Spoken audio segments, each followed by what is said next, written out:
இப்போ ரீசெண்டாக நடந்த திருத்தணி இஷ்யூவை பற்றி நம்ம எல்லாருமே கேள்விப்பட்டிருப்போம். அதாவது சுராஜ் அப்படின்ற இந்த ஒரு இளைஞரை ரீல்ஸ் எடுக்கணும் அப்படின்றதுக்காக 4 இளைஞர்கள் பட்ட பகலில் ரயிலில் அதுவும் கையில் பட்டாக்கத்தியோட அந்த பையாவை மிரட்டி கேட்டிருக்காங்க. அதுக்கு அந்த பையா இருந்துட்டு முடியாது அப்படின்னு சொல்லியிருக்காரு. அந்த 4 பேரும் சுராஜ் முன்னாடி கத்தி எடுத்து காமிச்சிருக்காங்க. உடனே சுராஜ் பயந்துருக்காரு, இறங்கி கொஞ்சம் தூரம் நடந்து போயிருக்காரு. இவங்களும் பின்னாடியே ஃபாலோ பண்ணிட்டு வந்து சுராஜை சரமாரியாக வெட்டிட்டு அதுக்கப்புறம் அதை ரீல்ஸ் எடுத்து போட்டிருக்காங்க. இதுக்கப்புறம் என்னாச்சுன்னா அந்த 4 பேரையும் அரெஸ்ட் பண்ணியிருக்காங்க. 4 பேரில் ஒருத்தர் ரிலீஸ் பண்ணியிருக்காங்க. எதுக்குன்னா +2 படிக்கிறதுனால அவங்ககிட்ட மட்டும் எழுதி வாங்கிட்டு மிச்சம் 3 பேரையும் அரெஸ்ட் பண்ணி உள்ள வச்சிட்டாங்க. இதை பற்றி விசாரணையில் என்ன சொல்கிறாங்கன்னா, ரீல்ஸ் எடுக்கிறத தடுத்தான் அதனால் வெட்டணும் அப்படின்னு சொல்லியிருக்காங்க.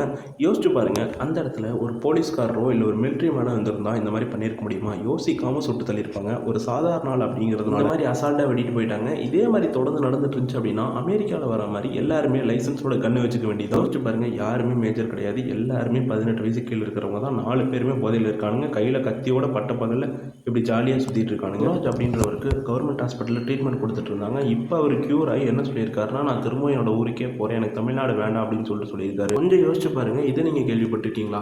அதாவது நார்த் இந்தியா அங்கேருந்து தமிழ்நாட்டுக்கு வந்து வேலை செய்கிற யாராச்சும் ஒருத்தர் எங்களுக்கு தமிழ்நாடு பிடிக்கல அப்படின்னு சொல்லி நீங்கள் கேள்விப்பட்டிருக்கீங்களா? எனக்கு தெரிஞ்சு ஹிஸ்ட்ரியிலே தான் ஃபஸ்ட் டைம் நான் நினைக்கிறேன். இதே மாதிரி விஷயம் வேறு ஏதாவது ஸ்டேட்டில் ஒடிசா, பீகார், உத்தரப்பிரதேசில் நடந்திருந்தால் இந்நேரம் நம்மளோட ரியாக்ஷன் எப்படி இருக்குன்னு யோசிச்சு பாருங்களேன். மேபி மற்ற ஸ்டேட்லாம் இந்த மாதிரி பட்டாக்கத்தியோட ரீல்ஸோ இல்லை டிக்டாக்கோ பண்ணாலே கண்டிப்பாக உடனே அரெஸ்ட் பண்ணிடுவாங்க. இந்த அளவுக்குலாம் வளர விட மாட்டாங்க. மேபி நம்ம வந்து இந்த நிறைய சப்ரி வீடியோஸ்லாம் பார்த்துருப்போம். அதாவது நம்ம ஊரில் பிள்ளைங்கோ அதே மாதிரி அங்கே வந்து சப்ரிஸ் அந்த வீடியோலாம் வந்து பார்த்திங்கன்னா இந்த மாதிரிலாம் கத்தி இந்த மாதிரி கேனத்தனமெல்லாம் பண்ண மாட்டாங்க. பட் இருந்தாலும் கிரிஞ்சாக இருந்தாலும் அதெல்லாம் ஓரளவுக்கு ரசிக்கிற மாதிரி இருக்கும். இவனுங்க வந்து பார்த்திங்கன்னா பட்டப்பகலில் கையில் கத்தியோட ரீல்ஸுக்காக ஒருத்தனை வந்து வெட்டுறது அப்படிங்கிறது கண்டிப்பாக யாராலையுமே ஏற்றுக்க முடியாத ஒன்று. இதுக்கு முன்னாடி கண்டிப்பாக அந்த 4 பேர் வேறு ஒரு இடத்துல இதே மாதிரி வீடியோஸ் நிறையா பண்ணியிருக்க வாய்ப்பு இருக்குது. அப்போவே இவங்களெல்லாம் அரெஸ்ட் பண்ணியிருந்தால் இந்த மாதிரி சம்பவம் கண்டிப்பாக நடந்திருக்காது.